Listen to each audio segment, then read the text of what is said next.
Hello, welcome back to another Fountain channel. I'm Jacob J of Books Corner, and today we're starting our April reading vlog. Essentially, for the month of April, I'm writing 50,000 words, and so I don't have time to film many reading vlogs throughout, so we're just going to film one long vlog. This vlog is mostly because this month, while reading, it's several 26 and 26 releases. The book I'm currently reading, which is what I started in the last video, but I'll cut it. I don't know. I'll just do something weird for the outro. I'm reading I Love You, Don't Die by Jade Song. I'm like 30% into it. I'm absolutely fucking adoring it. I don't really know what it's about this girl who's just trying to live her life, who has gone through some pretty traumatic things, and so since she's gone through some traumatic things, she's dealing with it, and she's dealing with it pretty poorly. And I'm just obsessed. I'm absolutely obsessed. I could be in this character's mind for however long Jade Song wants me to put me there. I'm also curious to see if it is going to go horror, if it's going to go body horror, or anything like that, because Jade Song's first book was really graphic. Not that every book needs to be gory or anything like that from an author, but other things I'm also currently reading is I am trying to read a short story a day. We'll see how well this goes. And that is The White Guy Dies First. This is 13 stories, and we're on story number 4 or 5 in it.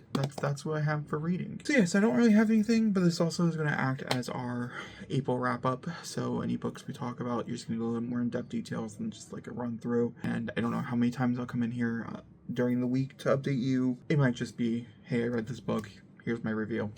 We'll see how it goes. That being said, I will update you once I finish I Love You, Don't Die, because obviously I haven't really even started working on it yet.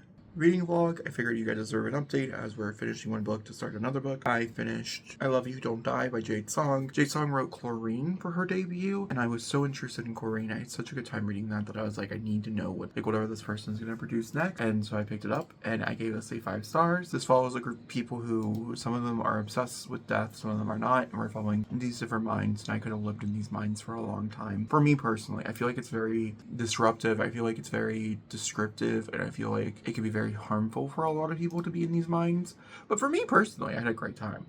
I know that sounds like kind of fucked, but also like I'm in such a good mental space, and I have been in such a good mental space for a minute now, and I mean that like personally speaking, when it comes to this, because I'm in such a good mental space, it didn't affect me like super emotionally, as I feel like if I was not in a great mental space, this is not a book I should be reading. This is not a book I should even be looking at, let alone thinking about. But I gave it a 5. It was beautiful. Now we're reading The Summer I Turned Pretty, which I just realized that little tongue is going to read to me, and that's fucking amazing. I will eventually have all the books, so I'll be able to hold them up for you. Okay, so I'm really going to be the odd one out here, I have a feeling. I think a lot of people are not going to like you. Like I Love You, Don't Die.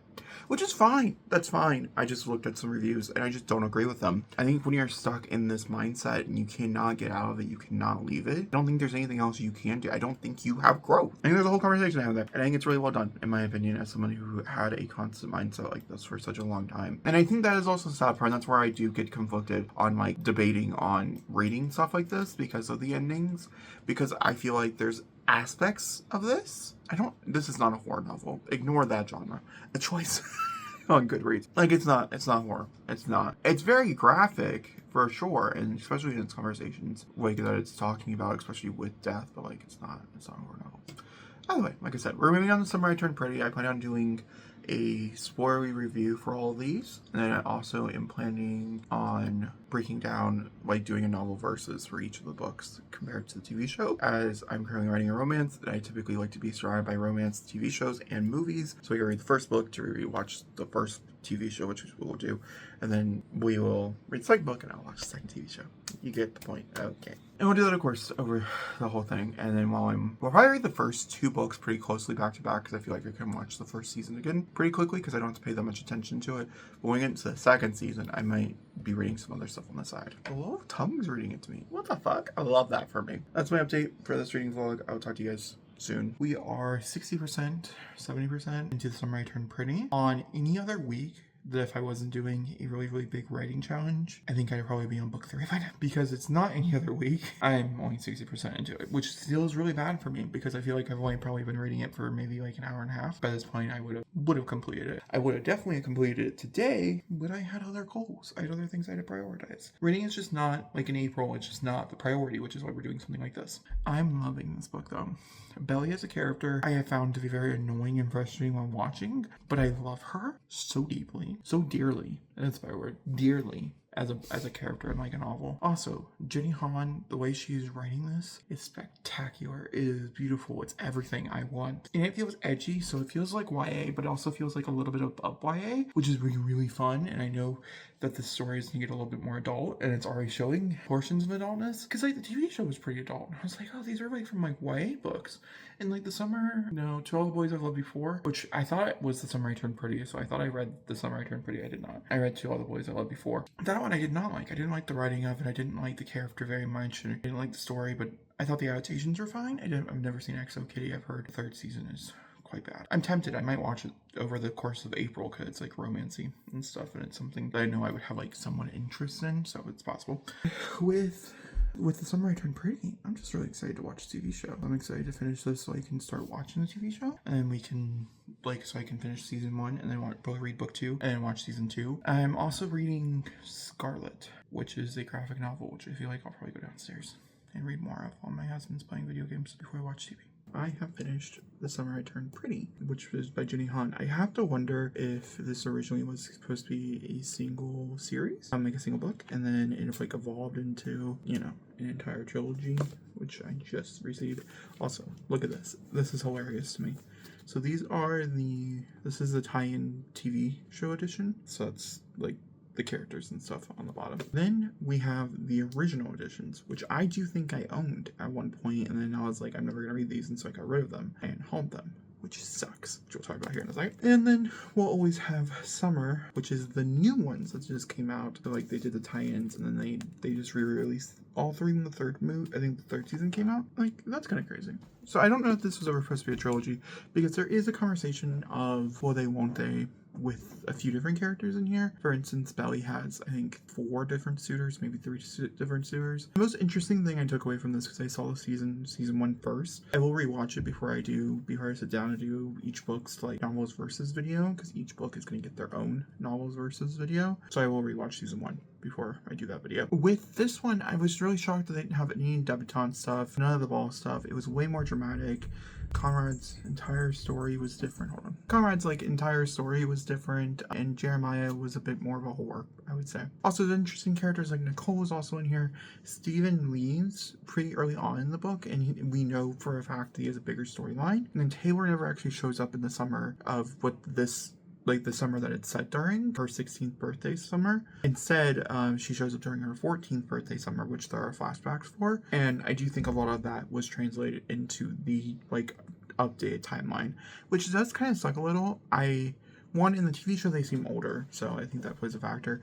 But 2, I think Taylor is such an annoying character in the TV show. And I think if she was younger, I think I would have gave her a little bit more grace, but maybe I'm wrong, and maybe that was the structure, and I just forgot, because it's been a minute since I've seen it. So, Summer I Turned Pretty, I'm giving it, I think, a 4.5. I would have probably been a 5 if I would have read it. It's how I read it, wasn't a 5, but it could be a 5 on a reread, and I'm excited to see where this is going, because she obviously picked the right choice. So why doesn't it work out? And I do remember in the TV show, because I thought it was weird, because I only started the first, I've only seen the first 20 minutes of the 2nd season, episode 1. There was a definite choice, and then it turns into a will they, won't they, with all 3. So the next book I'm going to read, I think, is a new Abby Jimenez. I have to take a little bit of a break between these to read them, but I do want to continue reading romance, and I think that's the other romance that I have. Then we'll probably pick up The Summer Without You, and we'll pick up the Kate Weismer. I think we're just gonna go romance, contemporary romance through and through. Those are 2 adult contemporary romances, so that's fun.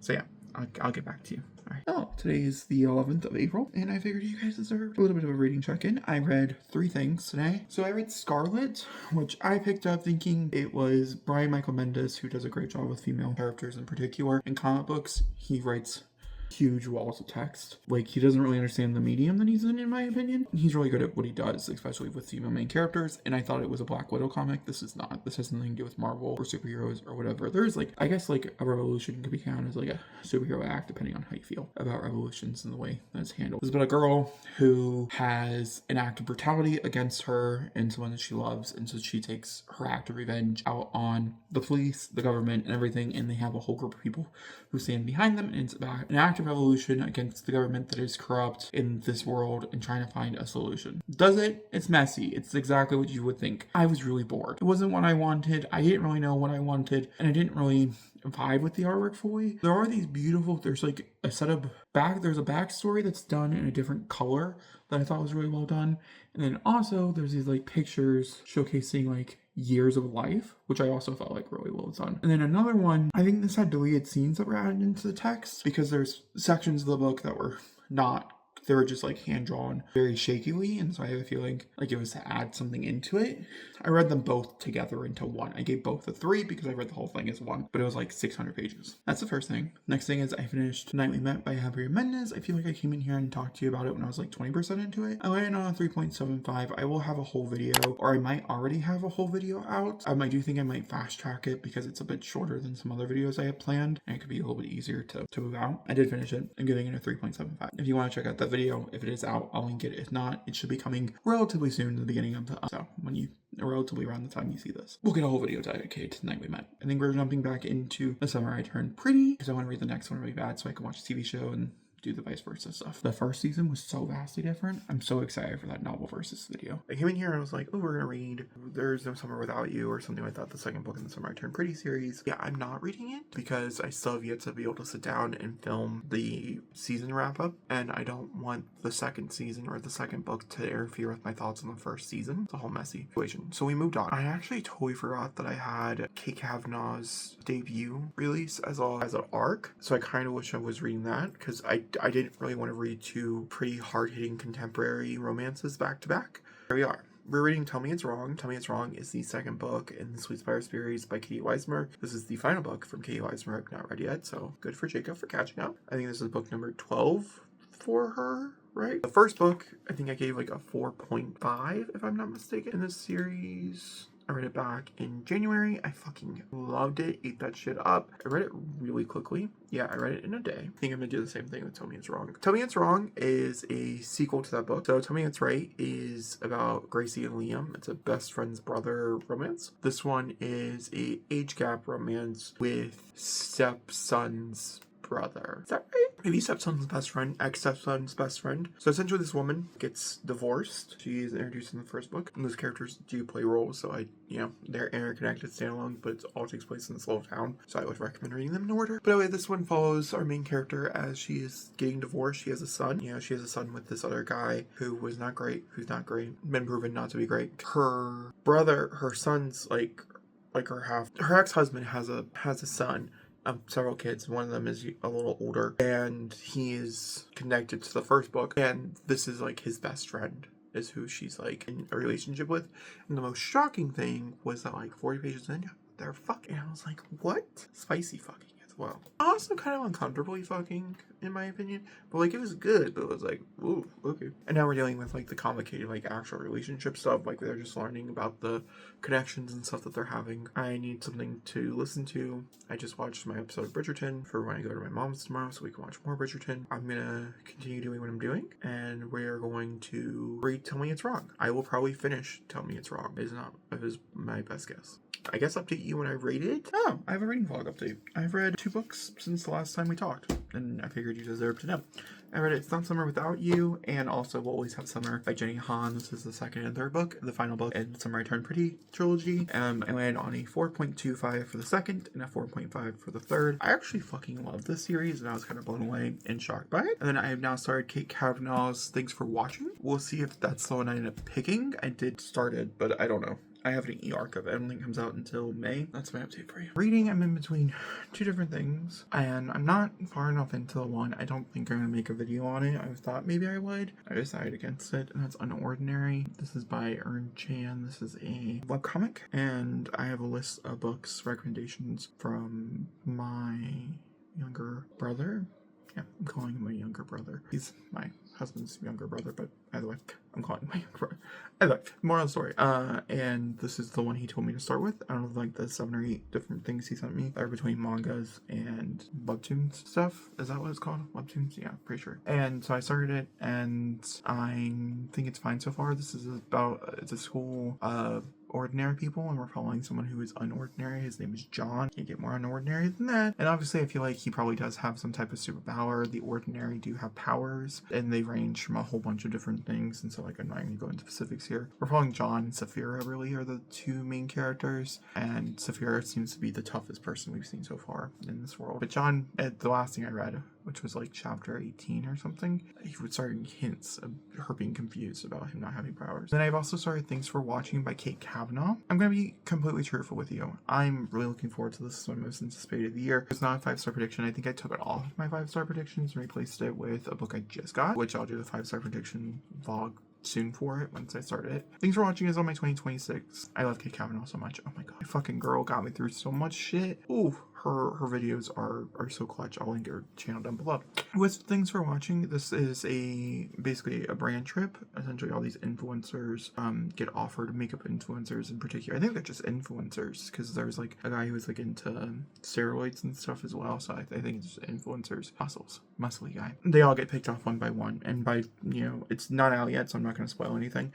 But by this point in the story, the 20% mark, we've had our first death, and I thought that was gonna be the main character, and it's the fact that it's not. Well, kind of like what? And so I'm having a hard time figuring out who I'm following or who I'm supposed to be following, but I do think it's an audiobook problem. I don't think it's a like her writing a problem. I only have an e-arc of it. I don't have I have e-audio arc of it, not an paperback arc or ebook arc. I mean, there's also another thing is there's a lot of names, there's a lot of different jumps, we're doing a lot of different back and forth between all these different characters expressing how they're feeling. I think it's really well done and very fast paced, and I think it's gonna work for a lot of people. It's working for me. So I think I'm just having a hard time gathering who everybody is.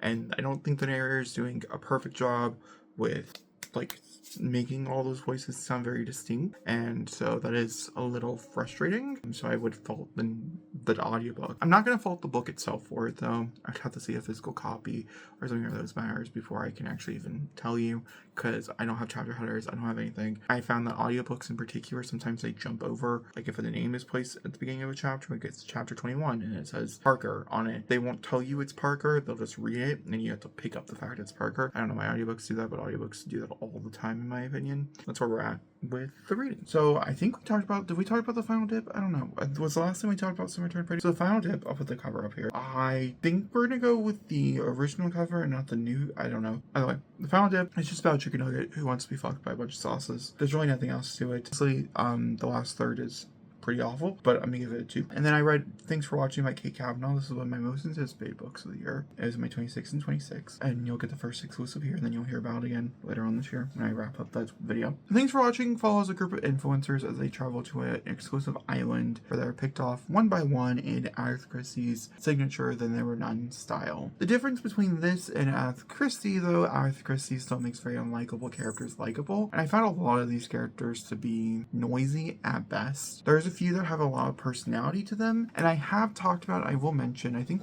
maybe I did mention that I was reading this. Like as a physical read, I could see this probably bumping up to like a 4. I gave it a 3.75, but I think it's a really, really good thriller, and I feel like a lot of people could take a lot of fun from it. Also, it's very popcorny, like on the beach type of read. You can read it in one sitting. Very, very fast paced. It's very dark. The tense, dark and we're dealing with heavy subject matters and stuff. I think it's handled very well. I like the writing quite a bit, which was the whole reason why I read it. Kate Kavanaugh is someone I've been following for such a long time on book, on AuthorTube. I don't even think I would be an AuthorTuber or even know what that was in that space if it wasn't for Kate Kavanaugh. I think she was one of the first ones that I had found in that space, and I've been following her ever since 8-9 years now, maybe less than that. I don't actually know. It's been a long time though, and so with that in mind, I was very very happy about it. So that's Things for Watching. I just wanted to love it more. There's something about it. Also, the ending didn't fully work for me, but also kind of worked for me, if that makes any sense. I don't need spoiler thoughts. I'm also dead tired, so I've started The Ruins Beneath Us. I read 23% of this when I first started it. This is by Sasha E. Salone, another, I think she's a TikToker. I followed her briefly. I'm gonna be honest with you.